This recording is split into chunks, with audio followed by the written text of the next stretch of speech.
I'm Pallante, I'm Michael Hofstedt. and this is our design for our LEED Platinum baseball stadium for the 2020 Tokyo Olympics. So a little bit about the place that we chose, which is Tokyo Dome. It opened in 1988, and right now there's like a whole huge city around it, which pretty much acts as their own version of Atlantic City. So they have a bunch of amusement parks, rides, a luxury spa. They also have a huge hotel, which is kind of great. And they also have a lot of theater events going on in this one hall they have. And right now, it's currently used as a baseball stadium, which is home with the Yomiuri Giants. And some notable events that go on here in the Tokyo Dome. They have professional wrestling matches at least once a year. They kind of have their own WrestleMania like we have in the United States. They used to have some MLB regular season games. They would start the season out in Japan, and they also had some exhibition games. They also have a lot of concerts and everything, high-profile acts. Like Paul McCartney has played here, and I know like Coldplay and other bands can play in there. And they also host a lot of World Baseball Classic games, which is also coming in this March.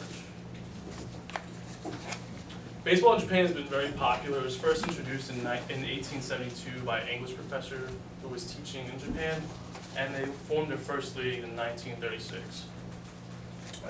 They did have a league that was called the Japanese Baseball League, and then it turned into the Nippon Professional Baseball League because it got so big. And they currently have two leagues within that league, the Pacific and the National League.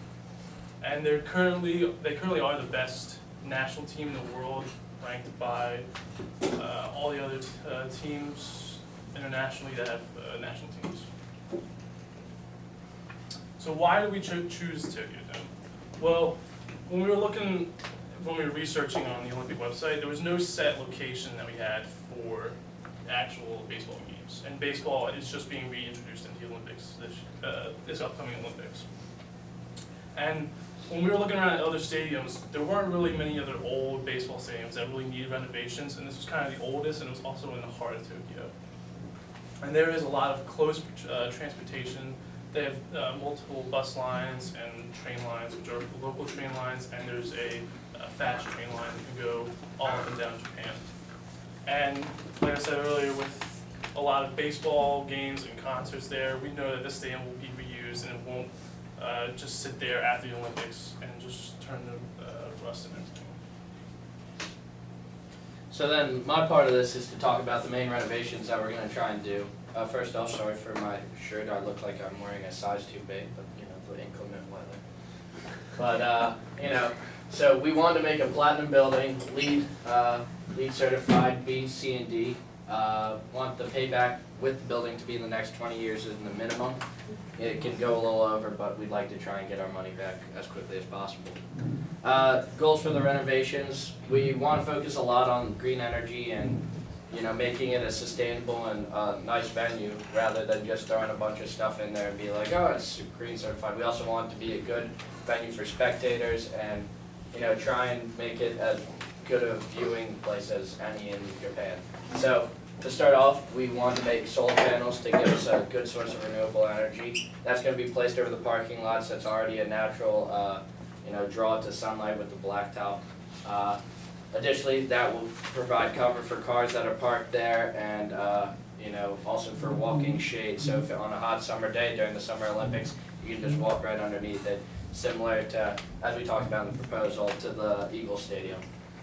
Similarly, we also want to add on the wind turbines to the top of the stadium that are going to outline the glass dome around it, and that will give us another source of renewable energy to power the stadium and whatever we may need.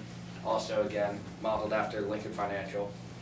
The rainwater and catch filtration system, we're planning on having rain barrels and stuff, gutters lined around the outside of the stadium to catch all that excess rainwater that's going to be falling off the glass paneled dome that surrounds it.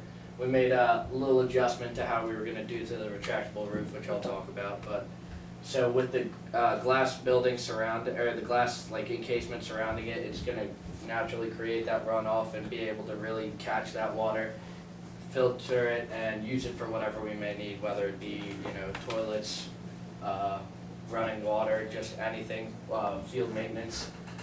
The retractable roof, we changed it from just having it open all the way up to we're gonna kinda take something from Roman architecture in the Sistine Chapel and just have the one circular top where, you know, you get that natural sunlight in, you're getting a little, wind, little air in there, but also it's not opening up so wide that it's gonna affect the batters in the box or field players and just have massive amounts of sunlight coming in.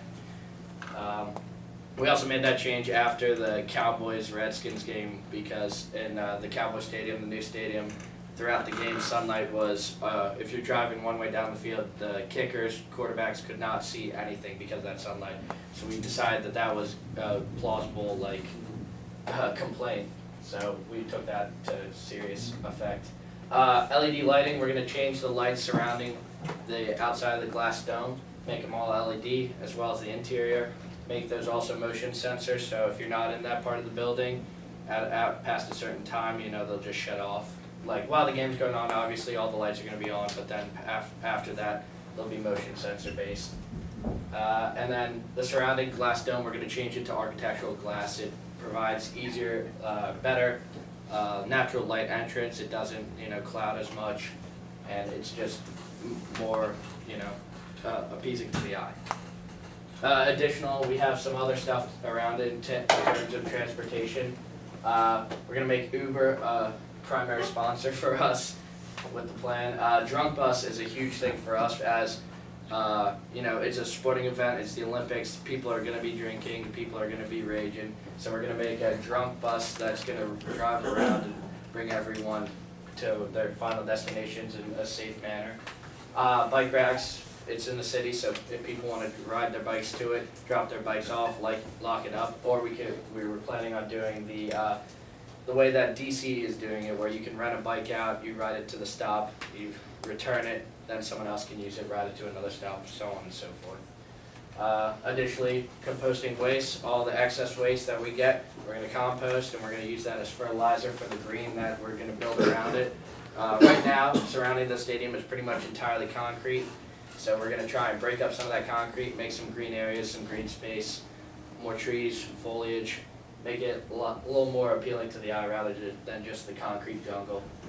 And then, on top of that, all the excess food that we're not gonna use, we're gonna try and give that to those who are less fortunate who don't have it. You know, don't just put it in the waste pile. If it's good, if it's still usable, give it to someone who needs it. And then finally, it's the Tokyo Dome is actually located next to a water park, so we're also gonna utilize the extra water from that, filter that, and use that for the rest of our excess needs of water.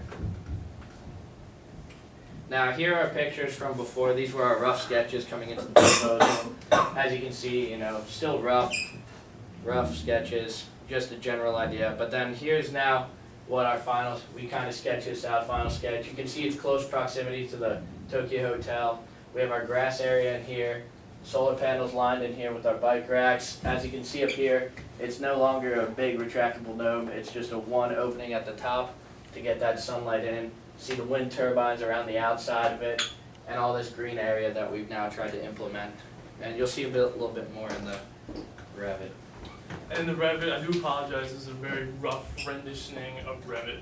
But as you see here, we have our bike racks and all set up with our solar panels that look more like concrete structural than anything. And we do have our turbines. There is no dome on this, but this is our rough renditioning. We do have trees, and around back here is where the grass is and everything. So then, based on what we were talking about and what our renovations were planned as, this is how we stacked up in terms of our lead points, totaling out to best case scenario 97 points, worst case scenario 91. Through here, location and transportation, it's in the primary heart of the city. It's located on tons of stops, train stops. It's easy to locate. We're promoting carpooling and green cars by putting green parking bays closer to the stadium so you have primary access. Additionally, we'll have the bike racks, which is more points, and stuff like that. Sustainable sites. Our construction is going to go well, hopefully. Since the stadium already exists, we're not gonna disturb any of the surrounding area already. We're gonna have minimal impact on what's already existing around there and minimal impact on the environment there go. Water efficiency with our plan for the water filtration and using the water from the water park to help us in our, in whatever water usage we need.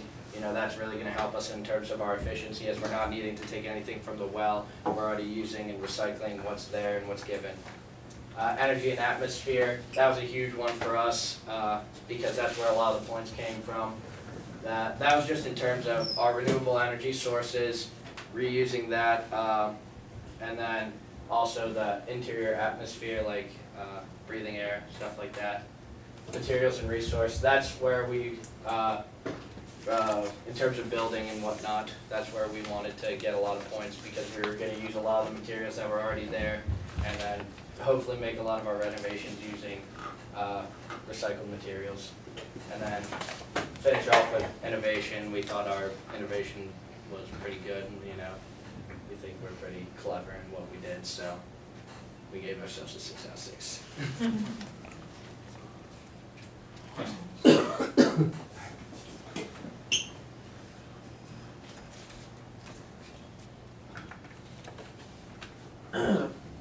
So I imagine like the dome is like a regular size dome anywhere you would see for a sports facility.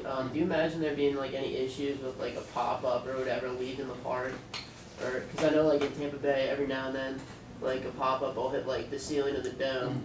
I don't know where like that opening is just like centrally located, or I don't know if you guys thought about something like that. We didn't really take into account pop-ups going that high. I do know like when they hit the catwalks in Tampa Bay, I do think the place will dead is like a single or something. So I assume if the ball were to go out of the stadium, we would just rule it a single. And hopefully no one on the exterior would get hit by the ball.